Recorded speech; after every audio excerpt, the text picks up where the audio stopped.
Bismillahir-Rahmanir-Rahim. Member of National Assembly,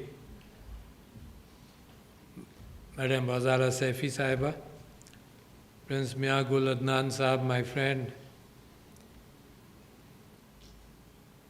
Ambassadors and Excellencies, Dr. Muhammad Ali Sahab, Vice Chancellor, Quaid-e-Azam University, Venerable Ju Cheng from Malaysia, monks, speakers, Excellencies, ladies and gentlemen, Assalamu alaikum.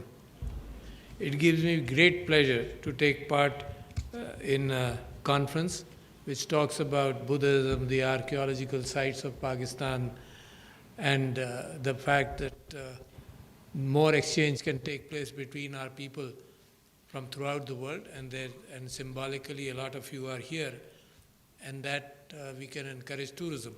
But my attachment to Buddhism has a longer history, much longer. In my search to find myself, long ago, I found myself, really. In my search to find myself, I studied a lot of religions. I studied Buddhism, I studied Hinduism, I read the scriptures, I read Christianity, I read Bible, and looked at other religions, of course, also Baha'ism, which was an attempt to bring all religions together and to look and talk about peace. And Akbar's Deen-e-Ilahi, a part of in the subcontinent, and Sikhism. And that was a search for self. It was a search for answers. Why am I here? What is the world all about? What happens? What happens after death? That's the search still continues. In fact, it never ends, And the more I see, the more I understand that man is totally ignorant. And man is a combination of all these things, his desires, and the shortness of life itself brings a different perspective on things, We can have a concept of the hereafter and try and do good. You can have a concept of doing good even here, trying to live in humanity with other people. Humanism by itself becomes a religion later on. When you talk about interfaith harmony. But at the same time, if you look at the world is full of wars, the world is full of hegemonious attitudes. What is mine will not allow it to be shared. And that is where Buddhism was of extreme importance to me. So therefore, part of my tourism and part of my wife's tourism, Samina Alvi's tourism, had involved these trips to Sri Lanka, for example, to Thailand. And we were fascinated by the temple of the Holy Tooth in Kandy, where Buddha's tooth has been preserved. And we knew less about Pakistan's archaeological sites then. And we traveled to Thailand to look at the stupas and to understand the practice of prayer and to see the people praying there in different forms,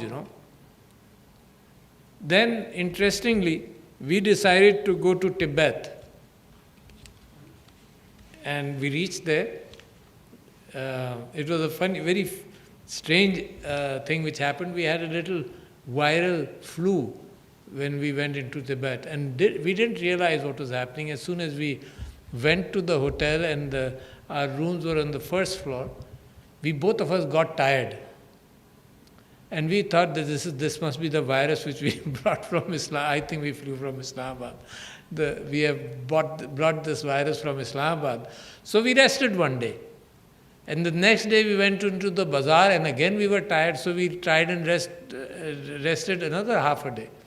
But then we thought that we are here only for 4 days, and if we just give it up to all this weakness in the human body, it will not serve us well. So we went out, we went to the Potala Palace, and then we realized, and when we saw there were these honeymooning couples who would, after marriage, would come to the Potala Palace, and all of them, and which is now very common in Pakistan also, you can understand the fact that all of them had these small cans with a tube going into the nose because oxygen was scarce at that height. Which can happen if you go to the Kaga, to the Khunjra Pass and elsewhere. And then we realized that it was not our weakness or the virus, it was just lack of oxygen. So it was a very interesting trip even to Potala for the smell of the yak oil which is burnt as a holy ceremony throughout the stairs you climb and all over. And a tremendous art resting there, tremendous valuables. So my link to Buddhism is therefore related to that. And the more I read about archaeological sites in Pakistan, I'm impressed by the fact, and I've heard people claim, and I'm sure, Adnan, you had claimed that there are more Buddhist artifacts in Pakistan than anywhere in the world.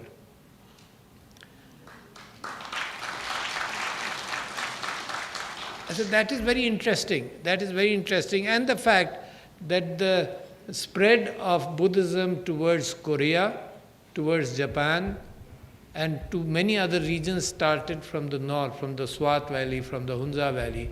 And these monks traveled, and there's some monks, even in the current age, who travel the same route, just in memory of the monks who preached Buddhism, and they went from Pakistan to Korea. And Pakistan has welcomed over the last few years delegation of venerable monks from Korea, from Thailand, from Sri Lanka, and I think that kind of interaction will help us preserve whatever we have and help us preserve and bring people together. Because today in the world, we do talk about, and we've talked about interfaith harmony for a very long time. But the history of mankind, if you look back, and I was speaking today in the morning on peace and humane war, and I believe that man is stuck with his own psyche. Man has always fought man from the time of Hazrat Adam's children. It took one generation to start what the DNA in our minds is made up of. It includes love, it includes phobias, it includes hate. And I find very frequently that even, and I had people raise their arms to one question of mine, but I'll come to that later. In these times, we are a mixture of all that. So therefore, exploitation is in our fabric. Love and hate is in our fabric. We like something beautiful, like a child here with innocent expressions, and we all love that. So we have love, and we also have hatred, and we have phobias.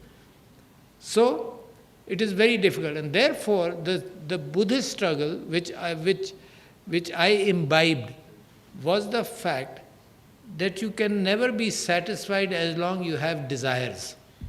You see, a very important pillar of Buddhism, which I said, my relationship to Buddhism is more than archaeological sites and tourism. My relationship is personal.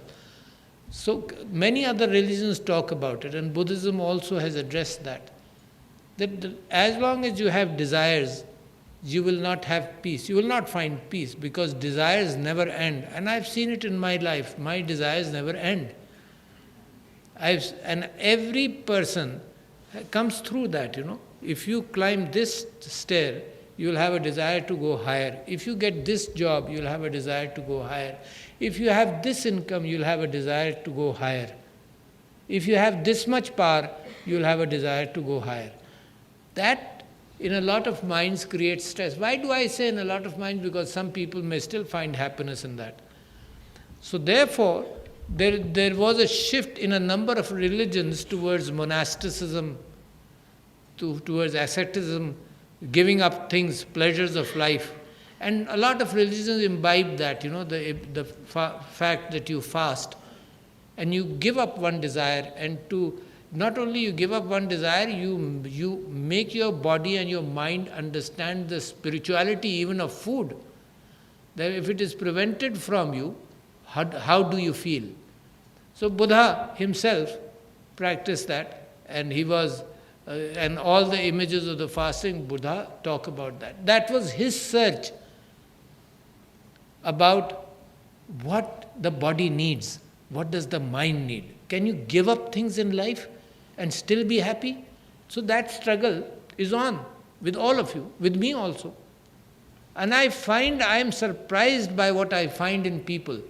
People who acquire wealth, and I have acquired wealth also, so I am not denigrating that. People who acquire wealth, and they keep on doing that. They never stop.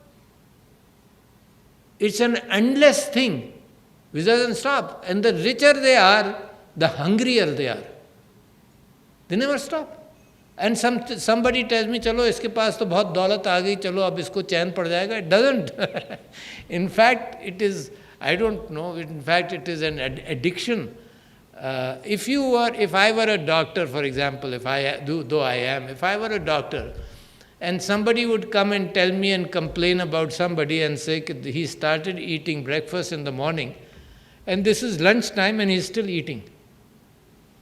Or somebody who started eating at lunch and this is dinner time and is still eating. The doctor will say the person is sick. You see, his body doesn't need all that. So where does somebody draw a line? His body doesn't need all that. So if people acquire wealth and keep on acquiring wealth until they go down under, that is the kind of thing which Buddhism and Buddha preached more. So you curb your desires. Islam says the same thing, curb your desires. And if you curb your desires, then you may see other things in life. Humanity, love for people, understanding people, forgiveness. We are missing that. So we are a combination of emotions. And Buddhism has understood emotion very well. And the nirvana which is talked about is the fact that when you give up your desires, then you give up your desires, stress goes out of your family, reject what your body desires, bring it as a routine, something which you don't have to desire, it's just a part. Like air, you keep on breathing air, it's a part of routine, it goes in the background, there's no search for air except when you are suffering from COVID. Then you understand the value of simple air. Imagine, and the world has learned that, but have we? We have learned that as a disease. We have not learned that as something which is a luxury and brings you back to humanity. So, ladies and gentlemen, it is a very intriguing journey of my life. And that journey continues as long as I am alive. That journey continues, and Buddhism, therefore, is a very major part of it. And Pakistan has had, you see, the history of the Indus Valley civilization is anchored in Buddhism, is anchored in Hinduism, and a peaceful transition between Hinduism and Buddhism also. Mohenjo-daro, for example, both peaceful transition, and Buddhism gave way to Hinduism in some areas, and it was spread to Afghanistan, therefore the Bamiyan Buddha site. So this region was also at one time full of Buddhism, and we would like to preserve what we have, very important. It's a huge struggle always to preserve what we have, to try and restore some of the damage, at the same time not restore all the damage, to give the implication, to give the feeling to people that this is ancient history, to preserve some of the damage, and to understand these huge civilizations which existed. If you go to Mohenjo-daro, for example, you will be surprised by the fact that 5,000 years ago, 7,000 years ago, there was a grid-like city, Mohenjo-daro. It was based on a grid. It was the houses were on the grid. There was no kachi abadi. There was no transgression on the thoroughfare. The water came from the Indus, went into every house, and the sewage went out in a very planned manner. 5,000 years ago. Imagine. And it gave way. It vanished. Why did it vanish? Only because the dependency of mankind with water was so important that as the river changed its course, the civilization moved away. Civilizations throughout history have been close to water, whether it's the Nile, whether it's the Euphrates, or whether it's the Danube, whether it's the Amazon, and whether it was the Indus Valley civilization. It was our heritage, it is our heritage. And today Pakistan is well placed to talk about peace, because what we see more than ever before, there is polarization between people. More than ever before, this religious anchorage towards peace and understanding of each other. We need an anchorage to give up wars, not to have humanitarian wars, not to have wars at all. It creates misery. And who is most affected? The woman and the children. Wars have always created misery. Tens of millions have died in the last century. Tens of millions have died. And still, we still keep on. We have learned something else, that we don't want to stop wars, but we don't want peace either. We just want to have humanitarian wars. We won't solve the Kashmir issue, but we won't have a full-blown fight on it. So that's the kind of mentality which is progressing in the world.